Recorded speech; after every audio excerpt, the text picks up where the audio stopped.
प्रिय दोस्तों नमस्कार। भारतीय टुडे 21 से मैं आरपी पंडित आपके साथ हूँ। आज हम कई दिन के बाद अपनी एक न्यूज़ डालेंगे क्योंकि कई दिन से हम अपने किसी निजी कार्य में व्यस्त रहे हैं। अब हम हरियाणा प्रदेश के जो विधानसभा चुनाव हैं उनका बिगुल बज चुका है, जैसे कि आप सब जानते हैं। और इसी के बीच भारतीय जनता पार्टी ने अपने कल जो 67 उम्मीदवारों की एक घोषणा की है उसकी लिस्ट आ चुकी है। अब और भी कई दलों ने अपने अपने उम्मीदवार मैदान में उतारे हैं। अब कुछ समय के बाद आज या कल में कांग्रेस की लिस्ट भी जारी हो जाएगी। मगर अगर मैं अपने भारतीय टुडे 21 के खोजी पत्रकारों की सलाह मानूं तो इसमें वही बात हो जाती है जैसे कि किसी रेलवे स्टेशन पर कोई ट्रेन आने की संभावनाएं होती है और ट्रेन फलां प्लेटफॉर्म पर आने की संभावना है। इसी तरह से इन संभावनाओं के बीच होडल की अगर मैं बात करूं तो कांग्रेस पार्टी के, क्योंकि कांग्रेस पार्टी सबसे पहले तो मैं आपको बताता हूं कि जो 28 एमएलए है, 28 एमएलए में एक भी किसी वर्तमान विधायक का टिकट नहीं कटेगा। हाँ, ये अलग बात है कि इसमें राव दान सिंह और सुरेंद्र पवार जी और छोक्कर जी संभालका से और मामन खान, क्योंकि मामन खान का भी कोई विवादित पीछे ऐसे कोई भाषण आया था और इन पर कोई ईडी वगैरह की जो रेड थी तो उसको भी कांग्रेस पार्टी थोड़ा सा होल्ड पे रखा है, लेकिन टिकट इनकी मिलेगी, इनकी भी टिकट नहीं काटी जाएगी। और 24 आदमियों की लिस्ट जो है वो अभी आजकल में कांग्रेस पार्टी लगभग जारी कर देगी। जैसे कि होडल से चौधरी उदय भान जी, किलोई से चौधरी भूपेंद्र सिंह हुड्डा जी, पलवल से करण दलाल जी और बल्लभगढ़ से शारदा राठौड़ जी, इनका टिकट पक्का माना जा रहा है। अगर हम दिल्ली से पार इधर की बात करें, क्योंकि राई पे भी बहुत बड़ा एक जद्दोजहद चल रही है, राई का टिकट अभी क्लियर नहीं हो पाया। और पानीपत में, पानीपत जो शहरी सीट है वहाँ से अभी रोहिता रेवड़ी जी ने भारतीय जनता पार्टी छोड़कर कांग्रेस पार्टी में विलय किया था, उनकी टिकट लगभग पक्की मानी जा रही है। अब अगर हम बात करें पानीपत ग्रामीण, हल्का घरौंडा और करनाल, इनकी चर्चा बाकी है, लेकिन असम से शमशेर सिंह गोगी जी, वो तो क्योंकि वर्तमान विधायक है, मैंने जैसे बोला कि विधायकों की टिकट कहीं नहीं कट रही है। लेकिन अगर हम इंद्री में चलें तो इंद्री में ग्राउंड रिपोर्ट पर जिस तरह से राकेश कंबोज एक बहुत ही मजबूत स्थिति में माने जा रहे थे, तो अब अनुमान लगाया जा रहा है कि राकेश कंबोज जी को टिकट कांग्रेस पार्टी की नहीं मिल रही, वहाँ से भीमसेन मेहता जी को कैंडिडेट कांग्रेस पार्टी बनाने जा रही है।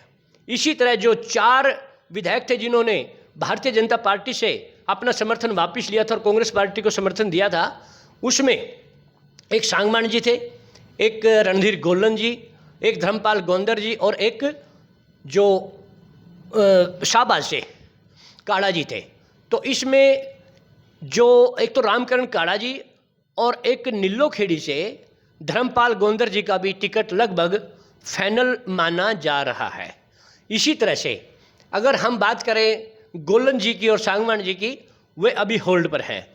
तो अब हम चलते हैं थानेसर में, वहाँ पर अशोक अरोड़ा जी, कांग्रेस पार्टी की जो शिगर आने वाली है उस लिस्ट में उनका नाम आएगा। और फिर हम लाडवा की और रादौर की बात करें तो वो तो फिर वर्तमान विधायकों की सीट हैं, वो तो वैसे ही निकट रही। अंबाला कैंट से चित्रा सरवारा जी, और अंबाला के बाद पंचकुला में यहाँ पर जो कांग्रेस की, महिला कांग्रेस की अध्यक्ष हैं वो है सुधा भारद्वाज जी। उनकी बहुत ग्राउंड पर मेहनत थी, लेकिन उनको इस बार लिस्ट में शामिल ना करके वहाँ से चंद्रमोहन बिश्नोई को उम्मीदवार बनाया जाएगा।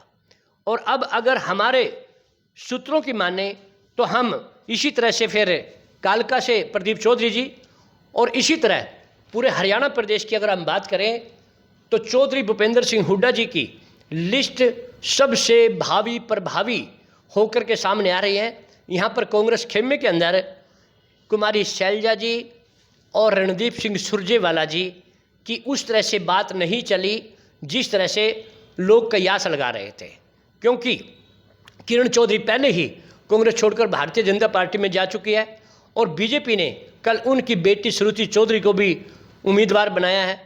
तो अब जिस तरह से कांग्रेस पार्टी फूंक फूंक कर कदम रख रही है और बड़े दिग्गज नेताओं को मैदान में उतार रही है, इससे एक तो 10 वर्ष से भारतीय जनता पार्टी हरियाणा प्रदेश में जो राज कर रही है उसका भी एक अलग प्रभाव होता है राजनीति में। और कांग्रेस को लेकर जिस तरह से उत्साहित हैं उनके नेता और नेताओं के जो आगे कार्यकर्ता, उससे ऐसा लगता है कि कांग्रेस पार्टी मजबूत स्थिति से, क्योंकि जिस तरह से टिकट बांटी गई हैं, इनसे लगता है कि कांग्रेस पार्टी एक बहुत बड़ी ताकत बनकर हरियाणा प्रदेश में उभरेगी। क्योंकि अब हमने 60-65 सीटों पर जो चर्चा की है, इसमें 10-12 सीटें ही बाकी रहती है, क्योंकि 7-8 सीटें तो अगर समझौता हो तो आम आदमी की पार्टी के भी खाते में जाएंगी। तो कांग्रेस पार्टी के पास आज का दिन बहुत अहम है, क्योंकि कल राहुल गांधी जी की जो कश्मीर में रैलियां थी, आज राहुल गांधी जी दिल्ली रहेंगे और माना यह भी जा रहा है कि शायद कल राहुल गांधी जी अपने अमेरिका के टूर पर निकले और वो 14 तारीख को वापसी आए। लेकिन आज लगभग 90 सीटों पर जिस तरह का मंथन कांग्रेस पार्टी करेगी वो एक बहुत ही निर्णायक होगा। और आने वाले समय में जैसे ही लिस्ट आएगी सभी को पता लग जाएगा। और जो जो हमने चर्चा करी इसके ऊपर भी हम प्रकाश दोबारा से फिर डालते रहेंगे। जय हिंद, जय भारत।